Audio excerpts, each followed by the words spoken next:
Hello friends, so welcome back to my YouTube channel. So आज की इस video में हम बात करेंगे यहाँ पे सीजी अकाउंटेंट और कैग अकाउंटेंट में क्या डिफरेंस है, दोनों में से कौन सा बेटर है, इन दोनों में डिफरेंस हम आज की इस वीडियो में डिस्कस करेंगे।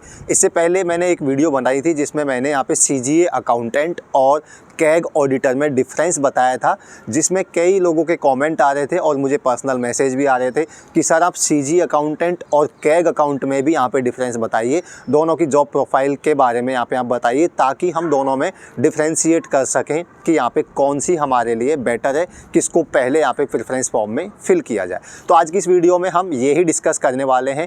अगर आप इस वीडियो में इंटरेस्टेड हैं, इस टॉपिक में इंटरेस्टेड हैं, तो आप इस वीडियो को शुरू से लेके एंड तक ज़रूर देखिएगा, क्योंकि इसमें मैं आपको सही कुछ ऐसे फैक्ट्स बताने वाला हूँ जिनके बेस से आप डिसाइड कर सकते हो, खुद से डिसाइड कर सकते हो कि मेरे लिए कौन सी पोस्ट बेटर है, कौन सी पोस्ट को मेरे को सबसे पहले प्रेफरेंस में फिल करना चाहिए।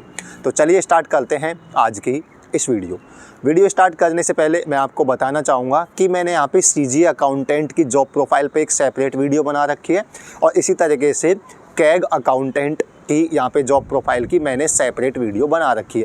दोनों की मैंने अलग अलग जॉब प्रोफाइल पे वीडियो बना रखी है, उनको आप देख सकते हो और उनसे आपको अच्छे से आइडिया लग जाएगा कि कौन सी पोस्ट मेरे लिए बेटर है। यहाँ पे उन दोनों वीडियोज़ की लिंक मैं वीडियो के डिस्क्रिप्शन बॉक्स में यहाँ पे प्रोवाइड करवा दूँगा, तो आप उन वीडियो को देख के खुद से डिसाइड कर सकते हैं। इस वीडियो में मैं कुछ ऐसी समरी, एक तरीके से आप कह सकते हो, कुछ ऐसे फैक्ट्स बताऊँगा जिनके बेस से आप यहाँ पे डिसाइड कर लोगे कि मेरे लिए कौन सी पोस्ट बेटर है। देखिए, वैसे तो यहाँ पे सबकी अलग अलग चॉइस होती है। मैं हर वीडियो में बोलता हूँ कि सबकी चॉइस अलग अलग है, सबकी प्रेफरेंस अलग हो सकता है मेरे लिए सीजी अकाउंटेंट बेटर हो, किसी के लिए कैग अकाउंटेंट बेटर हो, किसी के लिए हो सकता है एक्साइज इंस्पेक्टर बेटर हो, तो किसी के लिए यहाँ पे इनकम टैक्स इंस्पेक्टर बेटर है। सबकी अपनी अपनी चॉइस है। किसी को फील्ड वाली जॉब पसंद है तो किसी को डेस्क वाली जॉब पसंद है, किसी को होम स्टेट यानी अपने घर के पास में रहना पसंद है, तो किसी को कहीं भी ट्रांसफ़र हो वो उससे कोई प्रॉब्लम नहीं है। तो सबकी चॉइस अलग अलग है, सबका अपना अपना प्रेफरेंस है। ओके, तो लेकिन हम बात करें यहाँ पे सीजी अकाउंटेंट। अब मैं खुद सीजी अकाउंटेंट हूँ यानी सीनियर अकाउंटेंट हूँ, तो मैंने इस पे कई सारी वीडियोज़ यहाँ पे बना रखी हैं। आप मेरे चैनल को जाके विजिट करोगे तो वहाँ पे भी आपको सारी डिटेल्स मिल जाएंगी सीजी अकाउंटेंट से रिलेटेड। मैं कई बार बता चुका हूँ, सीजी अकाउंटेंट है, इसमें यहाँ पे देखिए सीजी अकाउंटेंट हो या कैग अकाउंटेंट हो, दोनों की बेसिक इन्फॉर्मेशन सेम है, ग्रेड पे सेम है, जॉब प्रोफाइल मतलब कि यहाँ पे कह सकते हो इन हैंड सैलरी वगैरह है, वो सब सेम है। इसमें कोई डिफरेंस यहाँ पे नहीं आने वाला है। इसी तरीके से यहाँ पे वर्कलोड भी यहाँ पे सेम रहेगा, मतलब बहुत ज़्यादा मेजर डिफरेंस नहीं होता है, ये समझ लीजिए। ये तो देखो मिथ है एक तरीके से कि बहुत ज़्यादा वर्कलोड मिलेगा मेरे को। भाई आपको सैलरी मिल रही है, गवर्नमेंट उसके लिए आपको पे करेगी, तो काम से तो आपको डरना ही नहीं है, काम से कोई प्रॉब्लम नहीं है। और लिटरली गवर्नमेंट जॉब में, किसी भी जॉब में चले जाओ, इतना काम नहीं होता कि बहुत ज़्यादा लोड होता है। अब 2-4 घंटे काम कर लो 8 घंटे में से, तो क्या प्रॉब्लम है, इतना तो करना ही पड़ेगा। तो काम को लेके, वर्कलोड को लेके कभी आपको नहीं भागना है। ये हम बता भी नहीं सकते, आपको क्या पता कौन सा सेक्शन मिल जाए, कैसा ऑफिसर मिल जाए जो आपको कैसा वर्कलोड हो सकता है, ये कह भी नहीं सकते।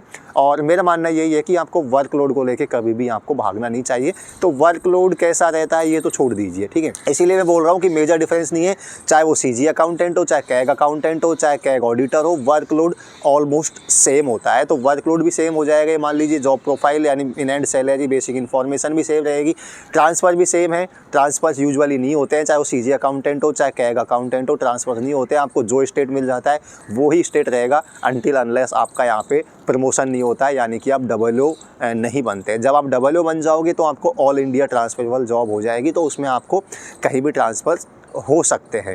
सीजी अकाउंटेंट में बता रहा हूँ, बट कैग में ये नहीं होता। कैग अकाउंटेंट में भी यहाँ पे ट्रांसफर्स नहीं होते। आपको यूजुअली जो स्टेट मिल जाता है वहीं पे आपको लाइफ टाइम रहना होगा। लेकिन कैग अकाउंटेंट में, लेकिन सीजी अकाउंटेंट में क्या होता है कि आपको डबल बन जाते हो तो आपको ऑल इंडिया ट्रांसफ़र यहाँ पे मिलते हैं देखने को, मतलब कि हो सकते हैं। क्योंकि जो सीजी अकाउंटेंट होता है वो बेसिकली क्या होता है कि अलग अलग मिनिस्ट्रीज़ में होता है, तो उसका यहाँ पे आपको काफ़ी जगह ऑफिसेज मिल जाएंगे, तो ये ट्रांसफर्स यहाँ पे पॉसिबल है जितना मैंने देखा है। लेकिन कैग में यहाँ पे ट्रांसफर्स नहीं होते हैं, आपको जो स्टेट मिल जाएगा वहीं पे आपको रहना होगा, ठीक है। तो ये हो गया यहाँ पे ट्रांसफर्स को लेके। तो यहाँ पे हम जो मेन पॉइंट आता है वो है प्रमोशन को लेके। प्रमोशन में मैंने आपको बताया है कि सीजी अकाउंटेंट का क्या प्रमोशन होता है। अगर आप एग्ज़ाम नहीं देते हो तो आप क्या होगा कि 3 साल बाद फिक्स है सीनियर अकाउंटेंट बन जाओगे आप सीजीए में। 3 साल बाद 3-3.5 साल बाद आप सीनियर अकाउंटेंट बन जाओगे। और अगर आप एग्ज़ाम नहीं देते हो तो आप सीनियर अकाउंटेंट ही रहोगे लाइफ टाइम तक। आपका कोई पोस्ट में आपको कोई प्रमोशन नहीं मिलेगा। हाँ, आपकी जो सैलरी है, जो इंक्रीमेंट है वो लगते रहेंगे, तो आपकी सैलरी टाइम टू टाइम बढ़ती रहेगी, लेकिन आपकी पोस्ट लाइफ टाइम यहाँ पे सीनियर अकाउंटेंट ही रहेगी। और जब तक आप सीनियर अकाउंटेंट रहते हो, यानी एग्ज़ाम नहीं देते हो, डब्ल्यू नहीं बनते हो, तो आपको कोई ट्रांसफ़र भी नहीं मिलेगा। आप मतलब कि जहाँ पे हो वहीं पे रह सकते हो। आप अपने घर के पास हो, आप चाहते हो मैं दूर नहीं जाना चाहता, तो आप एग्ज़ाम मत दीजिए, सीनियर अकाउंटेंट बने रहिए, तो आपको कोई कहीं कोई ट्रांसफ़र नहीं करेगा। तो यहाँ पे आप सीजी अकाउंटेंट यानी सीनियर अकाउंटेंट ही बन के रह जाओगे सीजीए में, अगर आप कोई एग्ज़ाम नहीं देते हो तो, डब्ल्यू की एग्ज़ाम पास नहीं करते हो तो। लेकिन हम बात करें कैग अकाउंटेंट की, इसमें क्या होता है कि आप जब अकाउंटेंट ज्वाइन करते हो कैग में, तो इसमें क्या होता है 3 साल में आप सीनियर अकाउंटेंट नहीं बनते हो। इसमें आपको 5 से 6 साल लग जाते हैं सीनियर अकाउंटेंट बनने में। जैसे कैग ऑडिटर होता है वही सिनेरियो इसका होता है, आपको यहाँ पे 5-6 साल लग जाते हैं सीनियर अकाउंटेंट बनने में। लेकिन इसमें हर 2 साल में ऐसे समझ सकते हो कि 2 साल बाद आप एलिजिबल हो जाते हो ऐसे एग्ज़ाम के लिए। एग्ज़ाम होते रहते हैं, तो एग्ज़ाम आप जैसे ही पास कर लोगे तो यहाँ पे आप डब्ल्यू बनने जाओगे। डब्ल्यू बनने के बाद आप सीनियर बन जाओगे, और सीनियर बनने के बाद आप यूजुअली 5400 ग्रेड पे रिटायर हो जाते हो। चाहे वो कैग अकाउंटेंट हो, चाहे वो सीजी अकाउंटेंट हो, आप 5400 ग्रेड पे रिटायर हो जाते हो। ये आपका मैक्सिमम पोस्ट है जहाँ पर आप जा सकते हो। लेकिन हम बात करें यहाँ पे सीजी अकाउंटेंट की, इसमें आप डब्ल्यू बनोगे, एग्ज़ाम नहीं दोगे तो सीनियर अकाउंटेंट ही रहोगे। लेकिन कैग में जैसे कैग ऑडिटर में होता है, वैसे ही कैग अकाउंटेंट में क्या होता है कि आप एग्ज़ाम नहीं देते हो तब भी आपके पास 2 ऑप्शन है। एक तो हो जाएगा, मतलब एग्ज़ाम देते हो तो आपको क्या प्रमोशन मिलेगा, एग्ज़ाम देते हो तो वही आप डब्ल्यू बन जाओगे, डब्ल्यू के बाद सीनियर बन जाओगे और वहाँ पे रिटायर हो जाते हो। लेकिन आप एग्ज़ाम नहीं देते हो तब भी वहाँ पे प्रमोशन होता है, आप 5 से 6 साल में सीनियर अकाउंटेंट बन जाओगे। फिर उसके बाद आपको 4600 ग्रेड पे प्रमोट कर दिया जाता है टाइम टू टाइम, यानी 10-12 साल बाद आपको 4600 ग्रेड पे, जो कि असिस्टेंट सुपरवाइज़र होता है। और उसके बाद आपको 4800 ग्रेड पे की, जो कि यहाँ पे सुपरवाइज़र की पोस्ट होती है, जो कि गैजेटेड पोस्ट होती है, उस पर आपको ट्रांसफ़र कर दिया जाता है। तो ये हो जाएगा कैग अकाउंटेंट और सीजी अकाउंटेंट में डिफरेंस। मतलब बहुत ज़्यादा डिफरेंस नहीं है। मैंने अभी कैग ऑडिटर बताया था, तो जो कैग ऑडिटर है वो ही यहाँ पे कैग अकाउंटेंट है। बस ऑडिटर वालों का काम ही समझ सकते हो, ऑडिट वाला होता है, फील्ड वर्क होता है, ऑडिट पे जाना होगा। लेकिन अकाउंटेंट वालों का क्या होगा, वहाँ का जो अकाउंट्स है उसको यहाँ पे संभालना है। तो एक तरीके से आप समझ सकते हो कि डेस्क जॉब है, ऑफिस वाली जॉब है, इसमें फील्ड वर्क कम ही देखने को मिलेगा। तो प्रमोशन मेन होता है। प्रमोशन क्या है वो मैंने आपको बता दिया। सीजी अकाउंटेंट में आप सीनियर अकाउंटेंट बनोगे, सीनियर अकाउंटेंट 3 साल बन जाते हैं, लेकिन उसमें आपको 6 साल लग जाती हैं।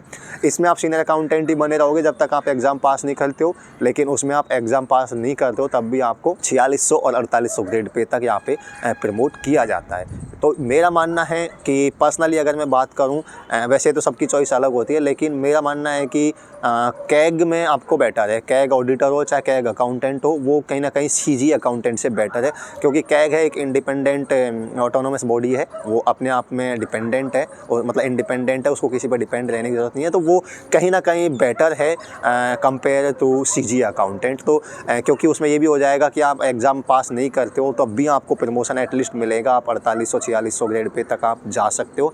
लेकिन इसमें आप सीजी अकाउंटेंट में सीनियर अकाउंटेंट ही बन के रहोगे अगर आप कोई एग्ज़ाम पास नहीं करते हो। तो बाकी ऐसा कोई बहुत ज़्यादा मेजर डिफरेंस नहीं है इसमें बताने को कि बहुत ज़्यादा डिफरेंस हो। तो चॉइस आपकी है, आप डिसाइड कर सकते हो। मेरा मानना है कहीं ना कहीं सीजीए में जो कैग में जो अकाउंटेंट है चाहे ऑडिटर है वो बेटर है compare to CGA accountant. Alright, so ये इन्फॉर्मेशन आपको सही लगी हो, कुछ आपके जो डाउट्स हैं, क्वेरी हैं, वो क्लियर हो गए हों, तो आप मेरे को कमेंट करके बता सकते हो कि वीडियो इन्फॉर्मेटिव थी, हेल्पफुल थी। और आपकी कोई और क्वेरी, कोई और डाउट अभी भी रह गया है तो आप कमेंट सेक्शन में मेरे से कमेंट करके पूछ सकते हो। मैं सारे कमेंट्स को रीड करता हूँ और सबका विद इन टाइम यहाँ पे रिप्लाई भी करता हूँ। आज की वीडियो में इतना डिस्कस करेंगे। Thanks for watching this video. मैं मिलता हूँ आपसे किसी नेक्स्ट वीडियो में किसी नेक्स्ट टॉपिक के साथ। तब तक के लिए बाय बाय, टेक केयर।